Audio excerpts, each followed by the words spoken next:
Hi guys, எல்லோருக்கும் வணக்கம். நீங்கள் நம்ம கூட என்னோடய ஃப்ரெண்டு ஒருத்தர் இருக்கார். அவரோட சேனல்லையும் அவரை பற்றி ஒரு சில கேள்விகள் நம்ம கேட்க போகிறோம். வாங்க வீடியோக்குள்ளே போகலாம்.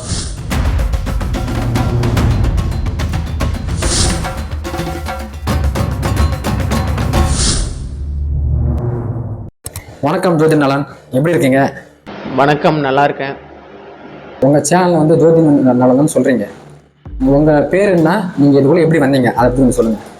என்னுடைய உண்மையான பேர் வந்து மேக்ஸிமம் யாருக்கும் தெரிஞ்சிருக்க வாய்ப்பில்லை. நம்ம சேனலில் நான் ஜோதிட நல்லன் அப்படின்னு தான் சொல்லுவேன். என்னுடைய உண்மையான பேர் வந்து கணேஷ். காலேஜ் முடிச்சுட்டு வேலை இல்லாமல் இருந்தேன். அப்போ வந்து எனக்கு இந்த ஜோசியத்தில் மேலே கொஞ்சம் இன்ட்ரெஸ்ட் வந்தது. அப்படியே நான் படிக்க ஆரம்பித்தேன். நல்ல சுவாரஸ்யமாக இருந்தது. நல்ல இன்ட்ரெஸ்டிங்கான ஃபேக்டர்ஸும் அதில் இருந்துச்சு. சரி, அது அப்படியே கண்டினியூ ஆகிட்டே இருந்தது. அப்படி அங்கே ஆரம்பித்து தான் இங்கே வந்தது. உங்களுக்கு எப்போ இந்த ஐடியா தோணுச்சு? காலேஜ் படிக்கும்போது நம்ம இதுமாதிரி பண்ணலான்னு தோணுச்சா, இல்லை ஸ்கூல் படிக்கும்போது பண்ணலான்னு தோணுச்சா, இல்லை வேலைக்கு போகும்போது பண்ணலாம்? ஏன்னா ஜாதகம் பார்க்கறது வந்து உங்கள் ஃபேமிலியே கிடையாது. புதுசாக ஒருத்தவங்க பார்க்கறது வந்து அது இம்பாசிபிள்.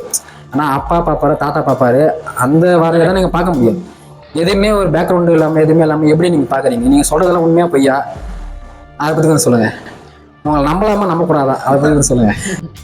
இல்லை, கண்டிப்பாக நம்பலாமா நம்பக்கூடாதான்னு கேட்குறீங்க. கண்டிப்பாக நம்பலாம். ஏன்னா நம்பிக்கை இல்லாமலாம் நம்ம சேனலில் கிட்டத்தட்ட ஒரு 3260 பேர் சப்ஸ்கிரைப் பண்ணி வச்சுருப்பாங்க. ஏதோ அவங்களுக்கு என் மேலே ஒரு நம்பிக்கை ஏற்பட்டிருக்கும். அந்த நம்பிக்கையின் பேரில் அவங்க நம்ம சேனலில் சப்ஸ்கிரைப் பண்ணி வச்சு நம்ம போகிற வீடியோஸ்லாம் பார்த்துட்டு இருப்பாங்க. அவங்களுடைய நம்பிக்கைக்கு என்னுடைய நன்றிகள். அவங்களுடைய நம்பிக்கையை நம்ம முதல்ல மதிப்போம். இதை பற்றி நான் ஏற்கனவே ஒரு வீடியோ போட்டிருக்கேன் என்னுடைய சேனலில். என்ன அப்படின்னா, எனக்கு வந்து ஒரு 5 வருஷத்துக்கு முன்னாடி இந்த ஜோசியம், ஜாதகம் இது மேலெலாம் துளி நம்பிக்கையே கிடையாது. அதெல்லாம் வெறும் மூட நம்பிக்கைகள் அப்படின்னு சொல்லிக்கிட்டு இருந்த ஒரு ஆள் தான் நான். சில இழப்புகள், சில பிரிவுகள்லாம் நம்ம சந்திக்கும் பொழுது நமக்குள்ளே சில தேடல்கள்லாம் வரும் இல்லையா, சில கேள்விகள்லாம் எழும் இல்லையா. அப்படி எழுந்தது தான் இந்த ஜோசியம் உண்மையா பொய்யா அப்படிங்கிற சில விஷயங்கள்லாம். அப்புறமா நான் ஜோசியத்தை படிக்கும்பொழுது சில சுவாரஸ்யமான விஷயங்கள்லாம் வந்து அதில் தெரிஞ்சுது. படிக்க இது உண்மையா பொய்யா அப்படிங்கிற சில விஷயங்கள்லாம் புரிய ஆரம்பிச்சுது. அஸ்ட்ராலஜிக்குள்ள நிறைய பொய்கள் இருந்தாலும் சில உண்மைகளும் இருக்குது அப்படிங்கிற சில விஷயங்கள்லாம் எனக்கு தட்டுப்பட்டது. அப்படியே படிச்சுக்கிட்டே வந்தது தான் இங்கே. அது மட்டுமே இல்லாமல் எனக்கு இன்னொரு கேள்வியும் வந்தது. என்னுடைய தனிப்பட்ட வாழ்க்கையை, என்னுடைய எதிர்காலத்தை வேற ஒருத்தர் எப்படி தீர்மானிக்க முடியும்? இப்போது எனக்கு 2026க்கு அப்புறம் வேலை கிடைக்கும், அது வரைக்கும் நீ வேலைக்கே ட்ரை பண்ணாலும் கிடைக்காது. 2027க்கு அப்புறம் வீடு கட்டு, அப்போ தான் அந்த வீடு வந்து ஒழுங்காக கட்டி முடிக்க முடியலாம், நிறைய பிரச்சனை வரும்னு சொல்லிட்டு என்னுடைய எதிர்காலத்தை, என்னுடைய வாழ்க்கையை வேற ஒருத்தர் எப்படி தீர்மானிக்க முடியும்? நான் தானே தீர்மானிக்கணும். அதுதானே நியாயம். சரி, இப்போ நம்மளுடைய எதிர்காலம் ஜோசியத்தில் அடங்கியிருக்கு அப்படின்னா கூட அந்த ஜோசியத்தை நான் தானே படிக்கணும். என்னுடைய எதிர்காலம் அதில் அடங்கியிருக்குன்னா என்னுடைய எதிர்காலத்தை தெரிஞ்சுக்க அந்த ஜோசியத்தை நான் தான் படிச்சாகணும். அதுதானே நியாயம் அப்படின்னு சில கேள்விகள்லாம் எழுந்தது. அதுக்கப்புறம் நானே ஜோசியம், ஜாதகம் இதெல்லாம் கற்றுக்க ஆரம்பித்தேன். அப்படியே கற்றுக்கிட்டு வந்தது தான் இங்கே. சரி, நீங்கள் ஜாதகம் பார்க்குறீங்க, அது நான் ஜோதிட நலன். நீங்கள் கேட்ட கேள்வி நல்ல கேள்வி. இதை நான் மக்களுக்கு தெளிவுபடுத்த விரும்புகிறேன். நான் ஜோசியரே கிடையாது. நம்ம சேனலில் நான் போட்ட எந்த வீடியோவிலும் நான் ஜோசியர் அப்படி சொல்லிட்டு நான் வந்து மென்ஷன் பண்ணியிருக்க மாட்டேன், சொல்லியிருக்க மாட்டேன். நான் ஜோதிடத்தின் மீது ஆர்வம் உள்ள, அதை படிச்சுக்கிட்டு இருக்கேன், அதை கற்றுக்கிட்டு இருக்கேன், அதன் மீது காதல் உள்ள ஒரு பர்சன் தானே தவிர I am not an astrologer. ஜோதிட நல்லன் அப்படிங்கிறது ஒரு கிறிஸ்பாக கட் பண்ணி வச்ச ஒரு பேர் தான். அதோட முழுமையாக என்ன வரும்னா, அதை முழுமையாக சொல்லணும் அப்படின்னா அவன் ஜோதிட நல்லன் அப்படின்னு சொல்லிட்டு வரும். நீங்கள் எல்லாம் என்ன ஜோசியர் கிடையாதுன்னு சொல்லிட்டு சொல்லணும் அப்படிங்கிறதுக்காக தான் அவன் ஜோதிட நல்லன் அப்படிங்கிற அந்த லைனில் கட் பண்ணி ஜோதிட நல்லன் அப்படி சொல்லிட்டு நான் ஷார்ட்டாக வச்சுருந்தேன். ஓகே, நீங்கள் ஜோதிடம் இல்லைன்னு சொல்லிட்டீங்க. அப்புறம் எதுக்கு உங்கள் கமெண்ட்டில் கேட்குறவங்களாம் நீங்கள் ஆன்சர் பண்ணுறீங்க? ஜோதிடம் சொல்கிறீங்க, தெரியலன்னு அவங்க கூட சொல்லிட்டு போனால. உண்மை என்னென்னா, எனக்கு ஜாதகத்துக்கு ப்ரெடிக்ஷன் சொல்லணும்னு இப்போ வரைக்கும் ஆசையும் இல்லை, விருப்பமும் கிடையாது. உங்களுடைய தனிப்பட்ட ஜாதகத்துக்கு எனக்கு பலன் சொல்லணும்னு ஆசையும் கிடையாது. எனக்கு என்ன ஆசை, என்ன விருப்பம் அப்படின்னா, ஜாதகத்தில் நிறைய இன்ட்ரெஸ்டிங் சுவாரஸ்யமான விஷயங்கள்லாம் இருக்குது. அந்த இன்ட்ரெஸ்டிங் ஃபேக்டர்ஸ் எல்லாம் உங்களுக்கு வீடியோவாக கன்வெர்ட் பண்ணி போடணும், மக்களுக்கு அதை சொல்லணும் அப்படின்னு சொல்லி தான் எனக்கு ஆசை. குருவை பற்றி, சனியை பற்றி, ராகு கேது பற்றி யாருமே சொல்லாத ஒரு கண்ணோட்டத்தில் இருந்து நம்ம அதை இன்ட்ரெஸ்டிங்காக இந்த காலத்துக்கு ஏற்ற மாதிரி அதை வந்து ட்ரெண்டிங்காக எடிட் பண்ணி போடணும் அப்படின்னு சொல்லிட்டு தான் எனக்கு விருப்பமே தவிர, நான் எனக்கு ஜாதகத்துக்கு பலன் சொல்லணும், இல்லை ஜாதகம் பார்க்கணும்னு சொல்லிட்டு ஆசையும் கிடையாது. அப்புறம் ஏன் நான் ஜாதகத்துக்கு ப்ரெடிக்ஷன் சொல்கிறேன் என்னுடைய கமெண்ட்டில் அப்படின்னு கேட்டிங்கன்னா, வீடியோக்குள்ள கமெண்ட்டில் நிறைய பேர் அவங்களுடைய பிறந்த தேதி, நேரம், இடம் இதெல்லாம் கொடுத்து எனக்கு இந்த மாதிரி குழந்தை பிறக்கலை, வேலை கிடைக்கல, கல்யாணம் ஆகலை, கல்யாணம் ஆகிடுச்சு, நாங்கள் பிரிஞ்சு போயிடும், எப்போ சேருவோம், எனக்கு இந்த மாதிரி ரொம்ப நாள் டிசீஸ் இருக்குது, இது மாதிரி ஆக்சிடென்ட் ஆச்சு, இதெல்லாம் எப்போ சரியாகும் சொல்லிட்டு என்னை நம்பி என்னுடைய சேனலை தேடி வராங்க. நான் யாரை தேடியும் போகலை, என்னுடைய சேனலை தேடி அவங்க வரும்பொழுது என்னுடைய ஸ்கூல் டீச்சர் ஒரு விஷயத்தை அடிக்கடி சொல்லுவார். நீ கற்றுக்கிட்ட ஒரு விஷயம் எத்தனை பேருக்கு யாருக்கு உதவுதோ அதை பொறுத்து தான் உனக்கும் மரியாதை, நீ கற்றுக்கிட்ட ஒரு விஷயத்துக்கும் மரியாதை அப்படின்னு சொல்லிட்டு சொல்லுவாங்க. சரி நம்ம கற்றுக்கிட்ட ஒரு விஷயத்தை வச்சு கஷ்டப்படுற இந்த மாதிரி மக்களுக்கு உதவி செய்யலாம். நம்மளால் முடிஞ்ச நமக்கு எந்த அளவுக்கு ஜோசியம் தெரியுமோ அந்த அளவுக்கு நம்ம நேர்மையாக உண்மையாக ஜோசியத்தில் ப்ரெடிக்ஷன் எடுப்போம். ஏன்னா ஜோசியத்தில் ப்ரெடிக்ஷன் எடுக்க தான் நமக்கு எக்ஸ்பீரியன்ஸ் வரும். இந்த 8 சுரைக்காய் படிக்கிறோம் இல்லையா, 2 மார்க் 3 மார்க் 5 மார்க் படிக்கிற எந்த பேராகிராஃபும் பெருசாக வந்து யூஸ் ஆக போகிறதில்ல. நம்ம நிறைய ஜாதகங்களை பார்க்க தான் நமக்கு அதில் அனுபவம் வரும், எக்ஸ்பீரியன்ஸ் வரும். நம்ம கற்றுக்கிட்ட ஒரு விஷயத்தை வச்சு அவங்க மக்களுக்கு உதவி செய்யலாமே, இவ்வளோ கஷ்டப்படுற மக்கள் இருக்காங்க, இவ்வளோ சஃபர் ஆகிற மக்கள் இங்கே இருக்காங்க, நமக்கு தெரிஞ்ச விஷயத்தை வச்சு அவங்களுக்கு நம்மளால் முடிஞ்சது, காசு பணம் தான் நம்மளால் கொடுக்க முடியல, ஜோசியத்தின் மூலமாக அவங்களுக்கு ஏதோ ஒரு தீர்வு சொல்லுவோம் அப்படின்னு சொல்லிட்டு தான் நேர்மையாக உண்மையாக எனக்கு எந்த அளவுக்கு ஜோசியம் தெரியுமோ அந்த அளவுக்கு நான் உங்களோட ஜாதகத்துக்கு ஜோசியம் பார்த்து பலன் சொல்லிகிட்டே இருக்கேன் கமெண்ட்டில். ஆனால் இப்போ வரைக்குமே எனக்கு பலன் சொல்லணும் அப்படின்னு துளியும் விருப்பமே கிடையாது. எனக்கு ஜோசியத்தில் இருக்க சில சுவாரஸ்யமான விஷயங்களை வீடியோவாக மேக் பண்ணி அவங்களுக்கு காட்டணும் அப்படின்னு தான் என்னுடைய ஆசை. பொருத்தம் பார்க்குறாங்க, 10 பொருத்தம் இருந்தால் ஓகே சொல்கிறாங்க, இல்லை 7 பொருத்தம் 8 பொருத்தம், அதில் எதனா 2 பொருத்தம் 3 பொருத்தம் நல்லா பக்காவாக பொருந்துச்சுன்னா ஓகேன்னு சொல்கிறாங்க. ஒரு சில பேர்லாம் பொருத்தமே பார்க்க மாட்றாங்க, லவ் மேரேஜ்லாம் பண்ணுறாங்க, பொருத்தம் பார்க்க மாட்டேன், எதையும் பார்க்க மாட்றாங்க, அவங்களாம் லைஃப்பில் சூப்பராக இருக்காங்க. பொருத்தம் பார்த்த கல்யாணம் பண்ணுறவங்க வந்து பாதியிலே போயிடுறாங்க. அதுக்கு என்ன காரணம் இருக்கா? இப்போ நீங்கள் ஜோசியம் பார்க்குறீங்க, ஓகே பொருத்தம் சூப்பராக இருக்கா, 10 பொருத்தம் நல்லா இருக்கான்றீங்க, 5-6 மாதத்துலேயே ஒருத்தவங்க புட்டுன்னு போயிடுறாங்க, 2 பக்கம் புட்டுன்னு போயிடுறாங்க. லவ் பண்ணி கல்யாணம் பண்ணுறவங்க வந்து நல்லா இருக்காங்க. இது வந்து ஜாதகம் முக்கியமா இல்லை 2 பேரோட? புரியுது, கேட்குற கொஸ்டின் புரியுது. ஜாதகம் பார்த்து எல்லாம் பொருத்தம் பார்த்து கல்யாணம் பண்ண வைக்கிறாங்க, அவங்க பிரிஞ்சு போயிடுறாங்க. ஜாதகம் பார்க்காம மனப்பொருத்தத்தோட லவ் மேரேஜ் பண்ணுறவங்க வந்து பிரியாமல் சேர்ந்து வாழறாங்க அப்படின்னு சொல்லிட்டு கேட்குறீங்க. கரெக்ட் தான், கேட்குறது புரியுது.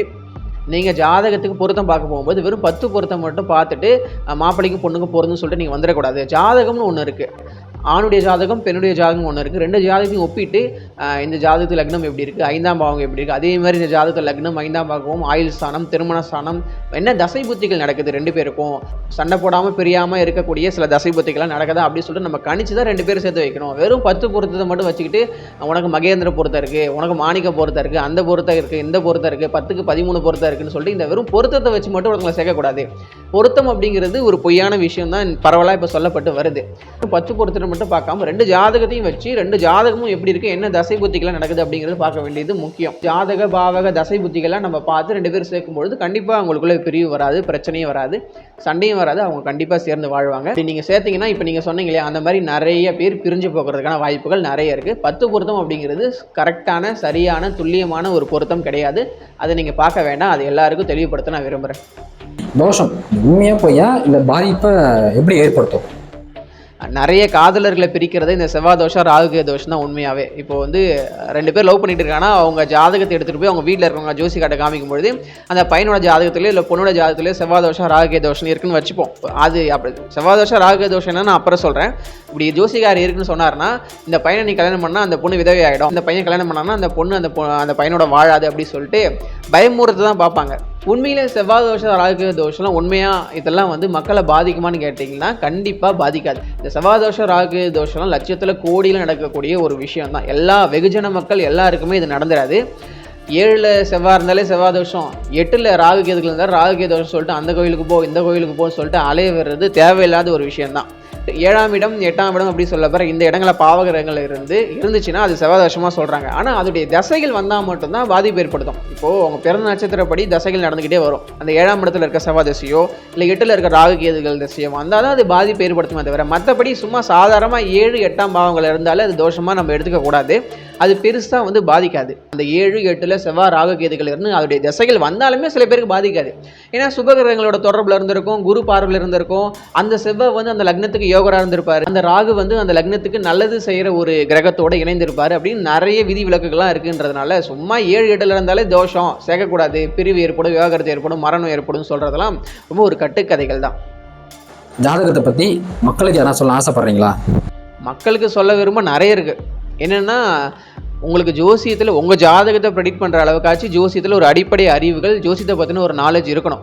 ஒன்றும் இல்லை, குடும்பத்தில் ஒரு ஆளுக்கு ஜோசியத்தை பற்றி தெரியணும். அவங்க குடும்பத்தில் இருக்க 4 பேருடைய ஜாதகத்தை எடுத்து பார்த்து என்ன லக்னம் என்ன தசை புத்தி நடக்குது, என்ன கிரகங்கள் எங்கெங்கெல்லாம் உட்காந்துருக்கு அப்படின்னு சொல்லிட்டு அட்லீஸ்ட் ஓரளவுக்காச்சு தெரிஞ்சுக்க வேண்டிய அந்த நாலேஜ் இருக்க வேண்டியது முக்கியம்னு சொல்லிட்டு நான் நினைக்கிறேன். லாஸ்ட் கொஸ்டின், நம்ம இதோட வீடியோ முடிச்சுக்கலாம். நம்ம ஜாதகம் பார்க்குறோம், அதில் வந்து 100க்கு 70% நடக்க மாட்டேங்குது, 20% தான். அதுவும் சின்ன சின்னதாக தூவி விட மழை தூர மாரி தூவி விடுது. ஓகேங்களா? இதில் வந்து ஜாதகம் உண்மையா இல்லை ஜோதிடர்கள் பொய்யா? என்னை பொறுத்த வரைக்கும் ஜோசியத்தில் சில விஷயங்கள் தெரிஞ்சதுனால அனுபவ ரீதியாக ஜோதிடம் அப்படிங்கிற விஷயம் உண்மை, ஜாதகம் ஜோசியம்லாம் உண்மை தான்.